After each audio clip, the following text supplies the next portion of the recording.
Whoever tells the truth is chased out of 9 villages, goes the West African saying. Don't worry, here at Africa Check, we don't choose your way. We instead reward those who tell facts. A very warm welcome to everyone. This is the 2020 African Fact-Checking Awards ceremony. I am your host, Lee Mwiti. In my spare time, I dabble as a chief editor of Africa Check. This year, which has been like no other, we received the highest number of entries in the competition's history, 192 entries from 27 countries across Africa.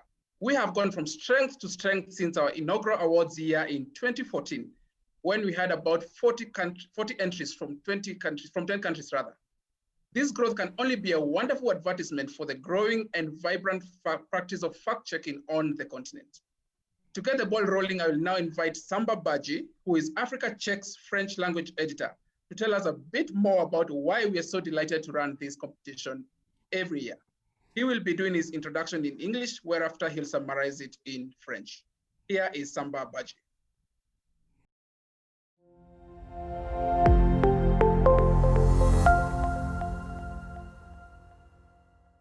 Thank you very much, Lee. Welcome everybody to this African Fact-Checking Award ceremony organized by Africa Check. Africa Check is a non-profit organization established in 2012 to promote accuracy in public debate and in the media in Africa and to improve the quality of information available to society across the continent. Africa Check currently has 4 offices: Johannesburg in South Africa, Lagos, Nigeria, Nairobi, Kenya, and Dakar, Senegal. The office of Dakar managing the output for the French website. Since 2012,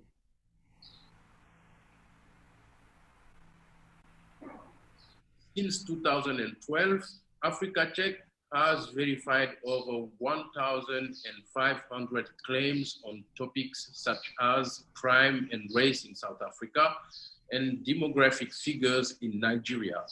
The work of Africa Check is published and covered in media across the continent. Africa Check is also training that we organize across the continent for journalists and civil society actors through our branch TriFact. Why we are holding these awards? At Africa Check, we believe that by organizing our fact-checking awards and providing tools, training, and support to media and NGOs, we are encouraging the wider practice of fact-checking. Merci beaucoup, Lee, et bonjour à tous. Bienvenue à cette cérémonie organisée par Africa Check, les prix africains de fact-checking. Africa Check est une organisation à but non lucratif créée en 2012 pour promouvoir l'exactitude du débat public et des médias en Afrique. Nous nous efforçons d'améliorer la qualité des informations disponibles pour la société à travers le continent. Africa Check dispose aujourd'hui de 4 bureaux, un bureau à Johannesburg en Afrique du Sud, un à Lagos au Nigeria, un à Nairobi au Kenya et un à Dakar, le bureau de Dakar s'occupant des publications pour le site en français. Depuis 2012, nous avons vérifié plus de 1500 déclarations sur des sujets tels que la criminalité et la race en Afrique du Sud ou des chiffres concernant la démographie au Nigeria et beaucoup d'autres sujets sur différents domaines. Le travail d'Africa Check est publié et évoqué dans les médias à travers le continent. Le travail d'Africa Check, c'est également des formations que nous organisons à travers le continent pour les journalistes et les acteurs de la société civile à travers notre branche TriFact. Pourquoi nous organisons ces prix? À Africa Check, nous pensons qu'à travers les prix africains de fact-checking, mais également en fournissant des outils, la formation et un soutien aux médias et aux ONG, nous encourageons la pratique la plus large de la vérification des faits, le fact-checking. Merci donc à tous et je souhaite à tout le monde une très belle cérémonie.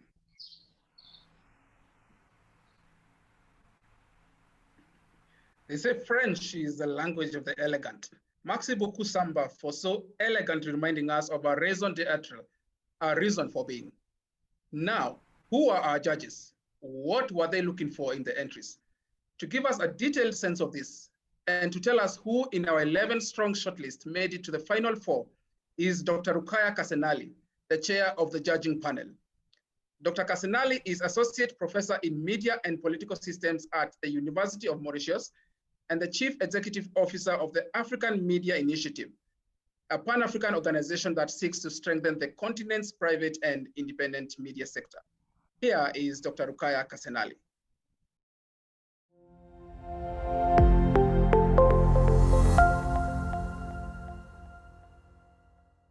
So a very good cross-section of entries for this year, offering what we believe has judges a diversity of subjects covered from COVID-19 related entries and checks to infrastructure related stories to stories that speak about social and family related issues. Most of the entries were very rigorously fact-checked, which is a great pleasure as judges to note. We also noted that we had a wide cross-section of entries from both Francophone Africa and Anglophone Africa. Now, a little bit about the judging process, and it's my pleasure to introduce our judges. So we had Peter Kimani from Aga Khan University, Teresa Amboi from University of Lagos, Audrey Gazepo from University of Ghana, Asane Diange from Reporters Without Borders, and myself, Rukaya Kasenali. So as the judges, we were guided by four factors, namely significance of the claim in terms of society at large, testing in terms of the methodologies and the technique used, presentation in terms of how user-friendly and how well the story was understood in terms of the presentation, and last but not least, impact in terms of the public debate that it ensued. So now we move on to the announcement. So it's my great pleasure and privilege to announce the two finalists in the category of Fact Check of the Year by a student journalist. So here, the two finalists are Oluwaseye Ogusanye from the Lagos State University in Nigeria, and Mariam Fatou Drami from CESTI Journalism School in Dakar, Senegal. So in the case of Oluwaseye, he fact-checked whether Nigeria's Minister of Education really announced that the country's school would reopen on 7 September 2020. As for Mariam, she had actually a number of claims, and those claims concern the impact of and the costs relating to menstruation during a woman's lifetime. Now we move on to the category in terms of the two finalists for the Fact Check of the Year by working journalists. So here we have two finalists, Taiwo Adebulu from the Cable Nigeria, and Aisha Abdul Karim from Bekisisa Center for Health Journalism in South Africa. So Taiwo actually fact-checked the statement made by the Nigerian Minister of Environment at the United Nations Climate Action Summit that seven federal universities are running strictly on solar energy. While Aisha, she fact-checked the claim made by a South African mayor that a COVID-19 vaccine existed and would be procured. So I now hand over to the Master of Ceremony. Thank you. That is so interesting. Thank you very much, Dr. Kasenali, and to your fellow judges. That is certainly a strong shortlist that cut across a very diverse range of issues at both an everyday and a global level. To give you a sense of who our finalists are, we asked them to make short videos introducing their fact checks and to tell us what was the impact they achieved after publication. We will now play the video.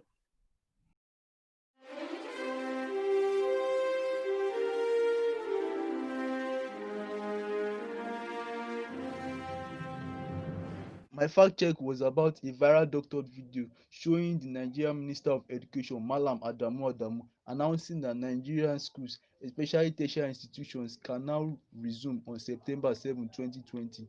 My fact check matters because it led to raise the uproar and panic among students, thereby changing the narrative concerning school reopening in Nigeria. It also matters because it came at a time when expectations are high and students who have been at home for the past 5 months due to the closure of schools by the federal government of Nigeria in order to curtail the spread of COVID-19 are hoping that schools resume soon. Therefore, they erroneously believed and shared the doctored video without bothering about its factuality. Also, prior to this fact check, I had earlier debunked many misinformation about school reopening in Nigeria.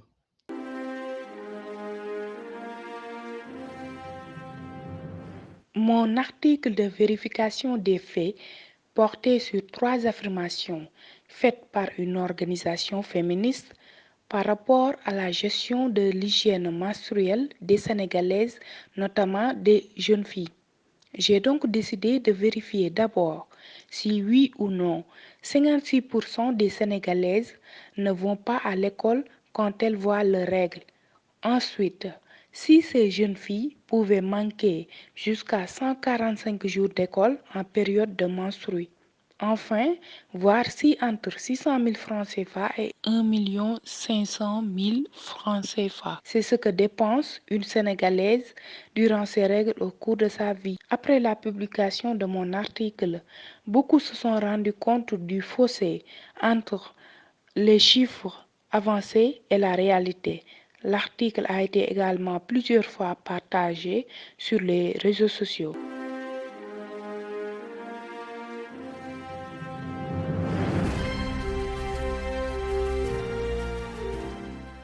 I investigated a claim made by Nigeria's Minister of Environment at a United Nations Climate Action Summit in the US that 7 Nigerian federal universities run strictly on solar energy. To verify the minister's claim, I took a trip to universities across the country and I discovered that the minister had grossly misinformed the United Nations. My story exposed the minister's falsehood and exposed the poor implementation of the renewable energy program. I decided to fact check this claim because majority of Nigerian universities are battling with poor energy access and spend millions of naira annually on diesel generators that were polluting the academic environment. After my report was published, one of the projects started to be the largest off-grid solar hybrid power plant in Africa was activated and it started producing energy on campus.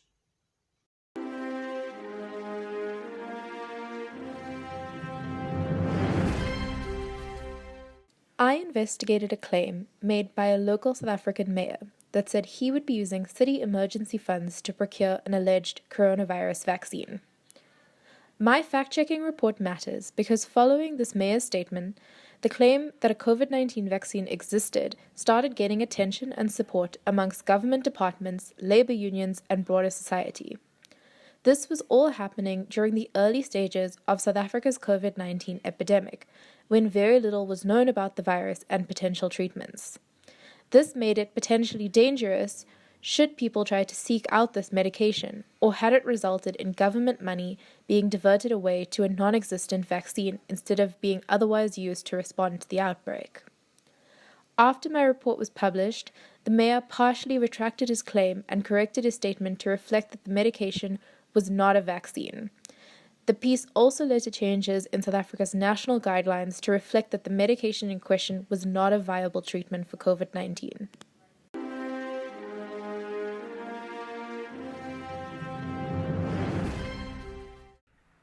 Wow. From the very real costs, both emotional and material, of menstruation for young girls in Senegal, to a Nigerian cabinet minister of environment, no less, grossly misinforming the United Nations, and the risk of public funds in South Africa being spent on a vaccine, not vaccine for COVID-19. Those fact checks all spell impact. And now we come to the moment which we've all been waiting for.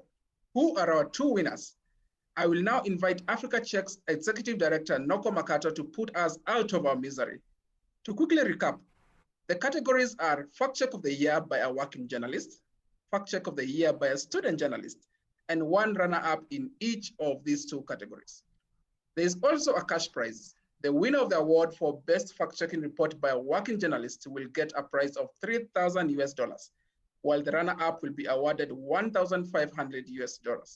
The winner of the award for best fact-checking report by a student journalist will get a prize of $2,000 US, and the runner-up $1,000 US. Okay, I will now get out of the way. Over to you, Noko.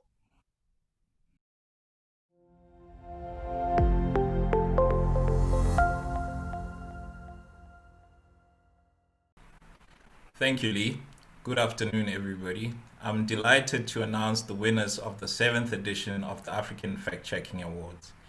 In the category of Fact Check of the Year by a student journalist, the runner-up, walking away with a prize of $1,000, is Oluwaseyin Usanya from Lagos State University in Nigeria. Well done.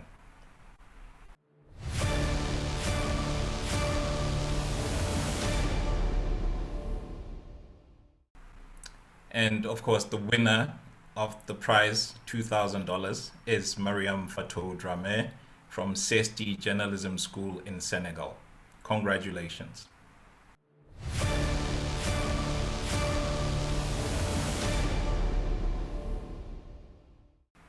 And now for the main category of Fact Check of the Year by a working journalist. The runner-up, who receives a prize of $1,500, is Aisha Abdul Karim from Bekisisa Center for Health Journalism in South Africa. Well done, Aisha.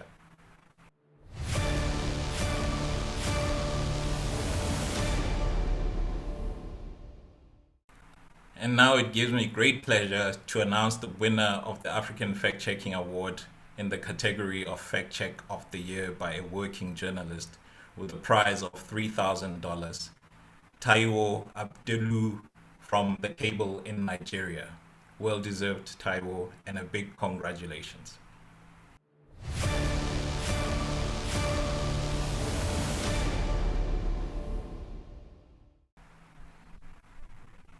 Worthy winners indeed.